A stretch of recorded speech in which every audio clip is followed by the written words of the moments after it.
welcome to another episode of Prioritize. They accomplish while you drown in lists. It's difficult to juggle your responsibilities. Husband, father, brother. It goes on, but your energy doesn't. You pondering what I'm pondering? Prioritize what's right for you, not what's left behind. This is Prioritize with Toby Baker. You'll have to speak up. I'm wearing a towel. Do not take the equity that is in your home and then go borrow on the equity so that you can fix the kitchen up the way you've always wanted it. Pay for that with cash. Trust me on this. You'll thank me for it later. Why? Because then you're not building up somebody else's mansion or their tower. You're not paying for all the beautiful Chesterfield couches in the lobby at your local bank. Instead, you're paying yourself. You're building up your own furniture in your own house. You're paying for your own vacations with cash. How did you do it? They will ask. You can tell them, well, I followed very simple baby steps. It doesn't matter who you are, where you're from, and it certainly doesn't matter how old or how young you are. The demographics, the ages on this, they don't matter. Can you hear me now, Mr. Baker? I can hear you now, Mac. Please call me Toby, buddy. I'm sorry. The problem is I use a microphone when I'm podcasting. So when I came over to Wisdom, I have this Rode mic that plugs into the base of the phone. The problem is there's no out for earbuds or headphones on this system. So that's why I think it's important. I'm learning that myself, that you have to get I don't know if you have like an adapter of some sort. That way you can navigate through the sound. That's the input and the output, because the way the lightning ports work on the iPhone devices is that it's more so it's a universal input, but there's a stipulation that you have to have an auxiliary or adapter so you can hear sound and also give it as well. It's really, really interesting technology. Fantastic. So I guess I need to go and grab an adapter at some point. I guess I'll have to do that. Yes, definitely. And I do want to say, Toby, I enjoy what you're talking about because it's something that's not as prominently discussed, especially in today's youth, especially given the nature of our current economical circumstances right now, especially as interest rates continue to rise and it becomes slightly more difficult as you have inflation, the higher prices in commodities, and don't get me started about real estate and the prices of that. That's definitely something to be concerned about. Here's a crazy fact, and this is just random. There is over $1.7 trillion worth of unsecured debt based off of a lot of people that have attended institutions. And when you really put that number into perspective, and the fact that the Biden administration deferred a lot of the payments, at least up until May 1st of this year, it really, really puts a lot of things in perspective as to where are we in today's world, and how can we navigate through this world of ours that is debt-based as far as the society goes. And it's important to understand how when you're trying to build a dynasty, or at least build a more fruitful life experience for yourself, that you understand what you're doing with the money that you have coming in. And so that you can not only generate additional forms of revenue, but you can also not have to stress about the things that are not worth stressing about. Like with what you mentioned about taking out equity in your house and building someone else's palace, essentially, at the expense of knowing that you can leverage that money for your own benefit of your growth and the prospects that you have. So that way you don't find yourself going back into a crippling amount of debt. And that's one of the things that I enjoy talking about on my show as well, is how you can leverage the equity off of the assets that you have, because there's good debt and there's obviously bad debt. The bad debt would equate to that of what you're taking out with credit cards, with, of course, these car loans, because those of course build an interest as well. And with the way APRs are going to start shooting through the roof because of what these central banks are doing, you definitely should be cognizant of what an APR is versus what an APY is as well, because one is good and one is bad. True. I like what you're saying. And the fact is that I've been fully convinced after 20 plus years of doing money the wrong way that I was done with debt. I've heard good debt, I've heard bad debt. And if that's the way that those people choose to work with their finances, that's fine. Like, I'm not mad at people for doing that. I'm just not going to utilize debt anymore in our life. I don't want the risk. one of the things that I believe people forget regarding the equity that they may take out in their home to go and invest in some of these financial tools is the risk factor. Because if that risk goes sky high, they lose the money, they're right back to where they started. And I don't want to put Joyce and I in that position. So I'm not recommending any further the usage of good or bad debt. I understand if people do that. I'm not mad about it. I know that happens. And the Kayanowski guy, Rich Dad, Poor Dad, he will utilize debt in that fashion, and he's built an empire doing it. But it's just not a way that we're going to operate. And I mean, if people do that, like I said, I'm not mad at you. You know, you do. Of course, I respect it. Yeah. How you operate with your money is not going to impact how we operate with ours. However, like you said, if I'm going out and buying expensive cars with money I don't have and buying homes I can't afford with money I don't have, I am signing over my entire paycheck to those people and I'm building their dynasty. I don't want to do that anymore. I can understand that. So from what I've gathered is that the way to live a debt-free journey is essentially not taking out any form of any debt whatsoever. That's the way. I'm sorry. Go ahead, buddy. No, I was just trying to understand as well, so I know how to. Articulate. So in our financial coaching, we borrow the concepts directly from the Ramsey Solutions people.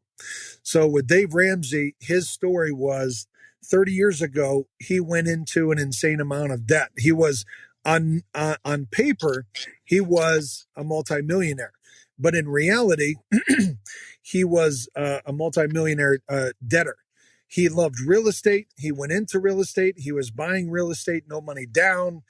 And then one fine day, the bank who held his notes changed ownership. So the new owners come in and they say, wait a minute, why are we holding the paper for this guy, Dave Ramsey? He had a beautiful house. He bought the Jaguar that he always wanted. They went on many vacation trips to Hawaii. He was making $250 plus a year, $250K per year. Next thing he knows, the bank calls his notes in on everything. He owed millions of dollars, and everything that he had built and worked so hard for, he watched all that go away.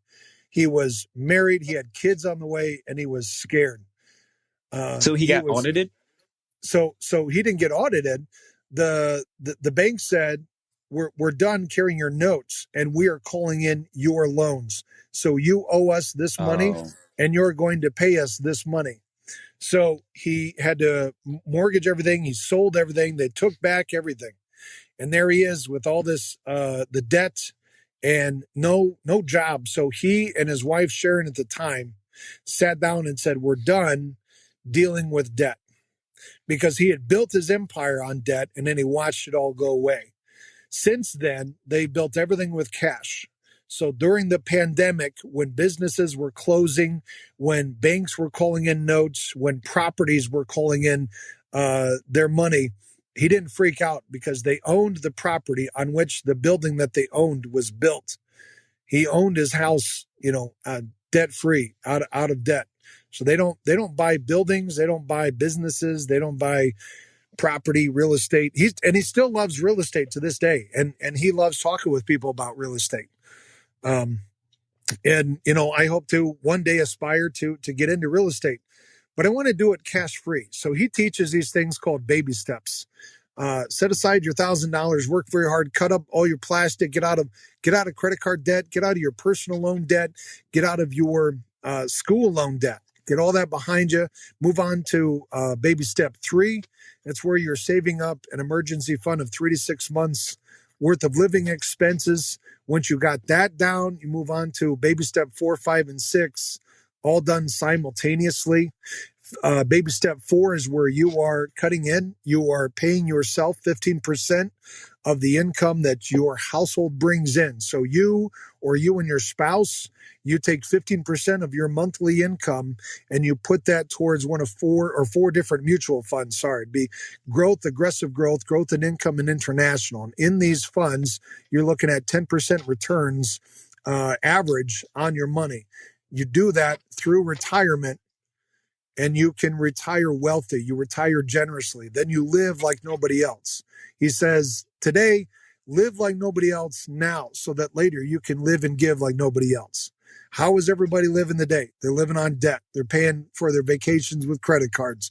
They're taking out HELOCs so they can fix their kitchens and, live in their homes even better. Unfortunately, once risk comes in, once a pandemic, if that ever happens, a pandemic hits and people lose their jobs, they lose their incomes, they're standing there holding the boat once again. Well, what do we do? Well, the pandemic, it expedited people's use of credit and debt because of the fact that they were scarce of resources. Yes. So the multi-step program that you described of David Ramsey's basically, to me, alludes that having credit essentially is useless if you can use cash to purchase the things in your life, to leverage the money that off of the physical or tangible assets that you purchase without having to use debt to purchase and or acquire them. Is that what I'm gathering based off of that? Yes, sir. I think that's. It sounds like you're saying what I'm saying. I think we're both saying the same thing. Right. And I was asking that question as a pre-question to ask the actual question I wanted to ask. Okay. So being the nature of our economy, right, and the fact that a lot of people or a lot of institutions, for you to be eligible to purchase certain things requires a certain amount of credit worthiness, and some people don't have any credit scores at all. Would it be strongly based off of the program that Dave Ramsey has, would it be discouraged to have a credit score, to use the credit that you have to acquire assets? It's a fair question, Malcolm, and it's one that often gets questioned on Dave's program. He's got a 3-hour podcast. It'll be him and one of his personalities or several different Ramsey personalities on his podcast. And if you're interested, you could download that. It's all free. It's all made possible, and he goes through nearly every step of the baby steps throughout that 3 hours. And he's got hundreds of different he's also on YouTube. He's got hundreds of different episodes on the podcast itself. So I will listen to that when I'm doing my Uber and Lyft throughout the day. And it pops for great conversation and questions, just like the one that you're asking right now. So do we want a credit score? His answer is no. My answer is no. So you're actually working towards getting a 0 credit score. See, I was sold this bill of goods that I need to have a really good credit score. And why do I want a really good credit score? So that I can be approved for a loan for my car, so that I can be approved for a loan for my house, so that if I need to, or if I want to go get some toys, like, I don't know, a pair of jet skis, maybe a nice Honda CBR 600 RR. I had a 2006, man. It was beautiful. And I bought it the wrong way.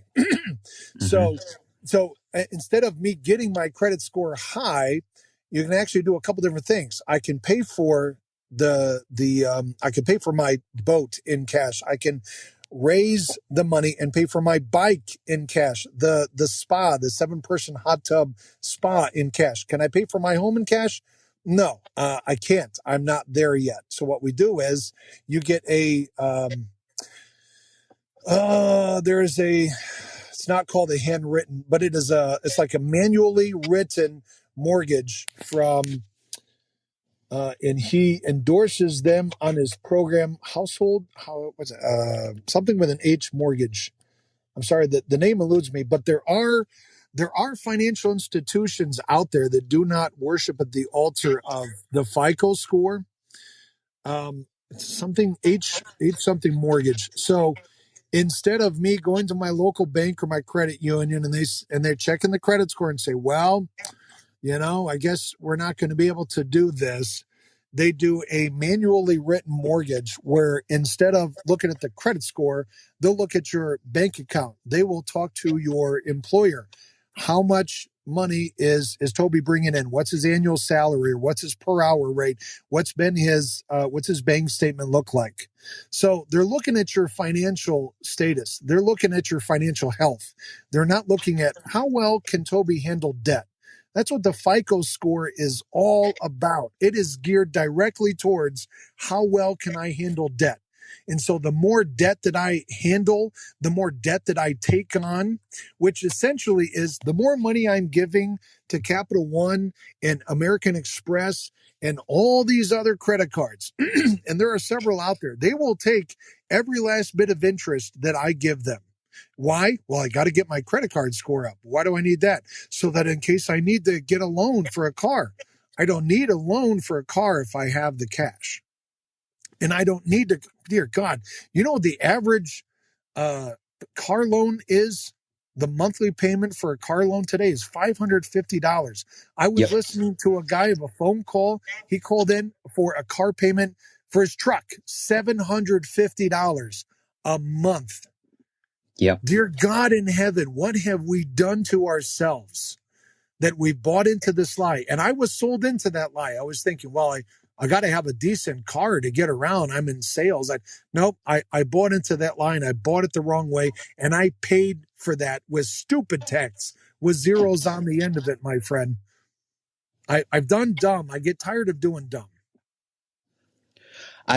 That's a beautifully crafted answer, and you're right. There are institutions that does check the health of your bank account to see if you're eligible to receive additional forms of I guess financing in a sense that you can use without there being any stipulations of you having to be indebted to these institutions. There's actually, ironically enough, credit card. Well, I wouldn't classify them as credit cards. I was actually.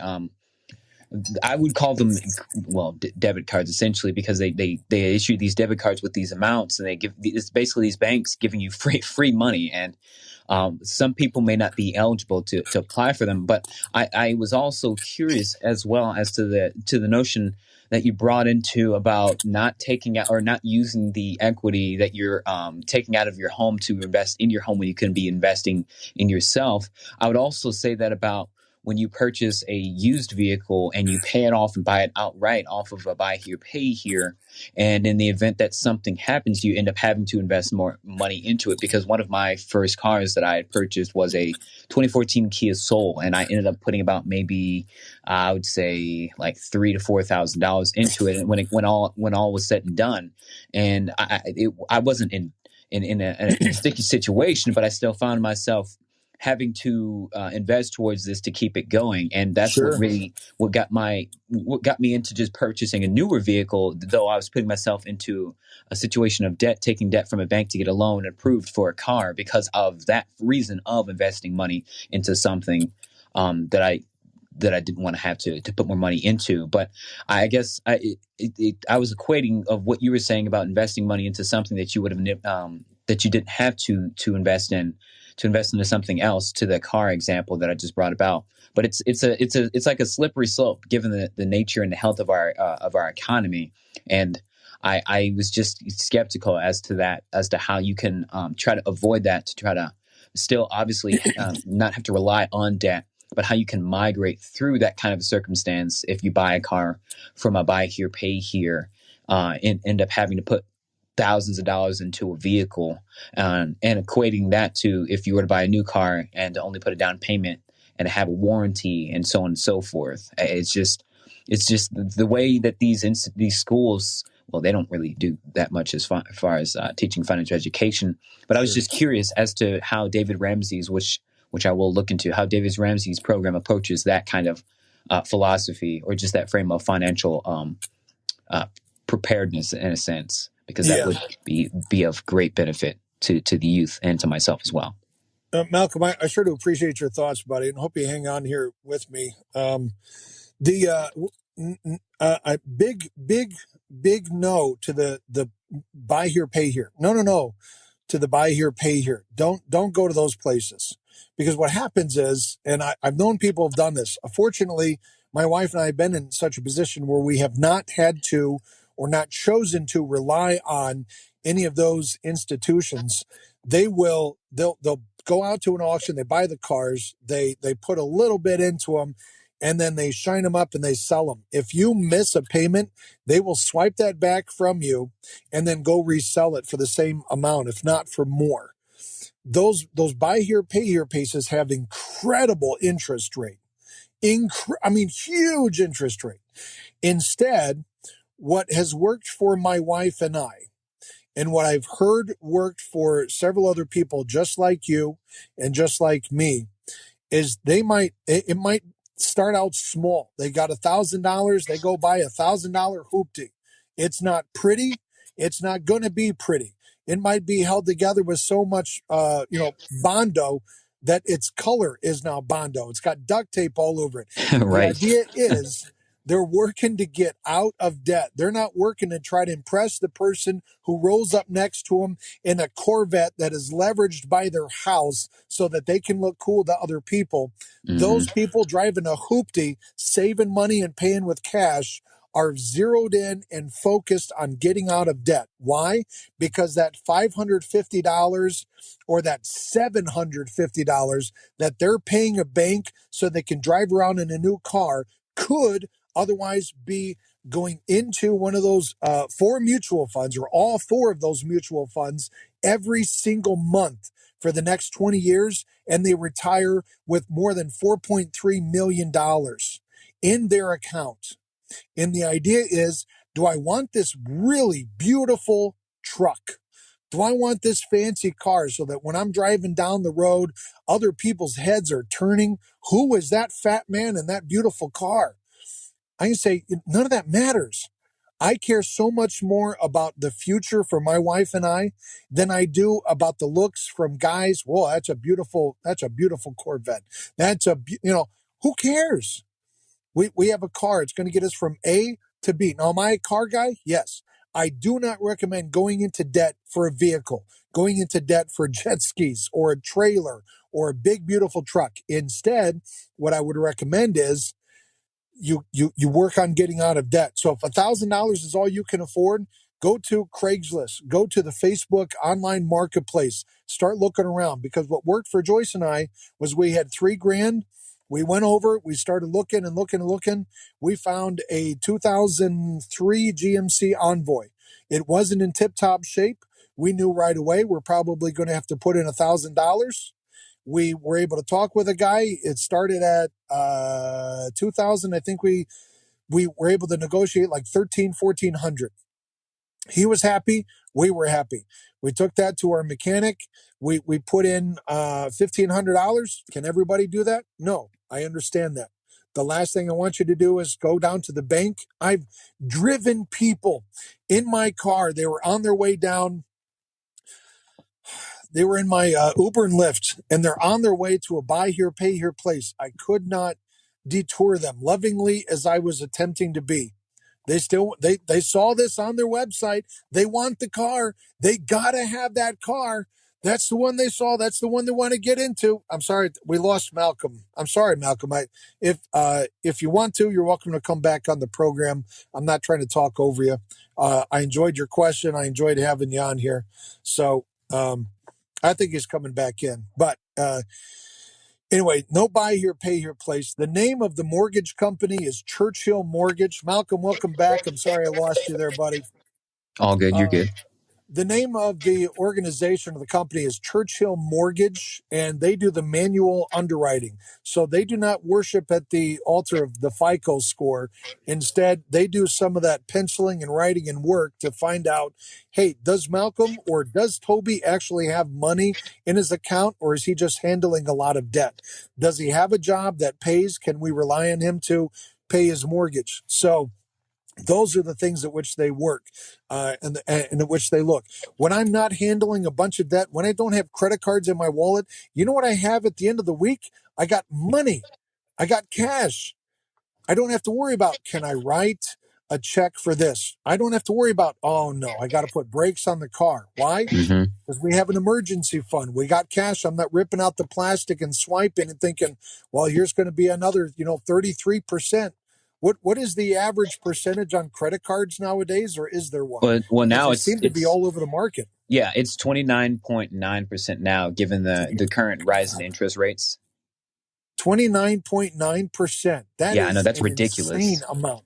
It might as well be 30%. If you're earning 30% on your money, would you go and get a credit card or get a loan so that you can have a really fancy car? No. I mean, I wouldn't. I don't speak for other people. but I certainly wouldn't do that. Absolutely, and Anyway. I appreciate you saying that too. Once again, another beautifully crafted answer. I was just curious because that's kind of my philosophy going into things too. Is the money that you would be spending on a let's do some quick math right now. So let's Yeah. let's say you have an Uh-oh. average car loan and you're spending $545 on a monthly loan. Now on an annual basis, you're spending over $6,500. Yep. $6,500 you could be using that towards that adding towards that adding towards that safe haven that you have in the event that something were to go catastrophically wrong, or an emergency fund. Now let's do it on average. If you had a 72-month basis, let's say you had a $545 car loan and you have a 72-month note, right? So that 72 times seven, that's 545 times 72, that's $39,240. That's Just, $39,000 in 5 years that you could be using towards purchasing the assets, the yeah, things that you want to acquire with cash. it's just under 40 grand for a car. Mm-hmm. That's Mm-hmm. insane. Can you imagine having 40 grand plus earning your interest, compounded interest plus 10% year over year for the next 20 years? I don't can't. want to sacrifice that potential for a vehicle. And that's just speaking for me and my wife, because we came to that mutual decision. If it means that I'm rolling around in a 5-year-old Toyota Camry, by the way, I don't expect that you stay at a $1,000 hoopty for years on end. The idea is you got your car, you paid for it with cash. You can bump up in car. Just get out of debt. Work on getting out of debt, pick up a couple extra jobs or a Joe job, or get some of that gig economy going for you, get your emergency fund up, and then, bump yourself up in car. You don't have to remain in a hoopty forever. You can bump up that $1,000 to a $5,000 car where you will have fewer problems to fix, where you'll actually have a floorboard in your vehicle, where your feet aren't going through the car like the Flintstones. You know what I'm saying? Right. So. And the biggest thing now, especially nowadays, is that this specific discussion is not as prominently talked about. As sad as it is to say, is because they teach the exact opposite. It's because that's all these central banks do is take out this credit card and have an APR as low as 5%. Yeah, right. I mean, you have all these people getting out of college and they're finally acquiring things in life, but they're getting out of college with over $100,000 worth of debt. And with the story that you mentioned earlier about getting into college and then taking out these loans and these scholarships, like it doesn't help if you're not trying to seek what money these institutions can give you, so that way you can soften the blow of going to college without accruing an immense amount of debt, an unsecured amount of debt, more specifically, or federal amount of debt as well, because you can either take money out through a third party institution or have these unsubsidized or subsidized loans that you have to take out as a result. And then 6 months later or to a year later, you're having to pay back on an accrued interest rate or a fixed interest rate, which creates more issues down the line while you're trying to live a sustainable lifestyle. And more people are starting to wake up to that, because no one wants to go to college with the expectation that they're going to have to pay back for everything that they took out in the first place, which a lot of the things, actually everything that you said, I wholeheartedly agree on, is that it's important to look to see where you can leverage taking out money or receiving money from these institutions without there being any stipulations of you having to pay back, or trying to generate ROI on the investments. Obviously, safe investments, not volatile investments, because I'm an investor, so I have to be wary of what it is that I'm investing in. I have to do my due diligence so that there's longevity instead of being impulsive, which is another phenomenon within of itself with investors and traders and the psychology of the stock market. But man, yeah, I just want to say, Toby, definitely appreciate having this conversation with you. Malcolm, I'm so glad that you joined the show, and I appreciate your encouragement. You're actually my first guest, so I would applaud, but it would sound awkward because I'm the only one in the studio. But I think you say it eloquently. Hey. There we go. There's two. You're doing fantastic, Malcolm. Keep it up. No, I like what you're saying. I like what I hear. You say it eloquently. And it's unfortunate because these students are told at a very young age Well, you're obviously going to college. And some of those kids don't even want to go to college, but they're kind of brought into, or I don't know if I could say brainwashed, but they are trained to believe, well, I need to go to college, otherwise I'm not going to be successful. Yeah. And well, here are some college loans you should be looking at. Well, I have to sign up for a college loan if I'm going to be going to college so that when I graduate, I can be successful. I don't know if you've heard, but I've heard of several stories from students directly who bought into the whole ball of wax. They sign up for the loans, they go to college, they graduate from college, they come out to no job. The economy is not what they thought it was or what they were expecting it to be. The jobs are not available in the field for which they were trained, and now they're holding a bag of $250,000 worth of debt, or somewhere between 50 and that very number. And what the devil are they going to do now? Well, now they got to go get a Joe job until an opportunity opens up within their chosen field of interest so that they can begin paying down this debt. They are sold this lie that they're always going to have debt. I was told that. Told you're always going to have debt. Just deal with it. You're always going to have debt. That's a lie. We buy into that thinking, well, this person I really trust. This is my mom and my dad. These are my friends. They wouldn't lie to me. Why would they lie to me? That's my teacher. My teacher isn't going to lie to me. I've seen this guy every single day for the past 4 years. Why would he lie to me? We're sold this that we have to go to college. We have to sign up for the college loans. As soon as we get out, we have to have this image that we're very profitable college graduates. So, of course, I'm going to go get myself into further debt by signing up for a brand new car loan. They call it doc-itis, right? So if you go to school to become a doctor for the past 8 years, you graduate with somewhere around $250,000 to $300,000 worth of college debt, and you're like, well, I'm a doctor, so now we need to drive and look like a doctor. So I'm going to have my tailor come into my office every day, or at least once a week. Right? I mean, bare minimum, I got to look good for my patients. And then I got to make sure that my BMW is shined. So we're going to schedule our mobile detailer maybe twice a week. It's getting really dusty out there. The summertime's right around they just keep going into debt. But the truth is they don't have to go into debt. I was talking earlier, I don't know if you were online at that time, but there's these things called scholarships. I know you've heard of those. Absolutely. So if I sit down and write out a scholarship every single week for the next 52 weeks, and the only thing I get is $1,000 scholarships for the next year, that's $52,000. That would certainly be a wise investment of the 3 hours of my time it took to write out that scholarship. Even if it's just $500, which are the average for scholarships, we're between $500 and $1,000, right? $500 and $1,000. Man, at the end of the day, they traded 3 hours of their time as a student for $500. I can't get that as an attorney. I mean, I'll get you $200 an hour, but that's pretty good money. That's really good money. And that's money they're not having to pay back because it's a scholarship. Then you take that and you go get your dream degree, and then you go live your life debt-free.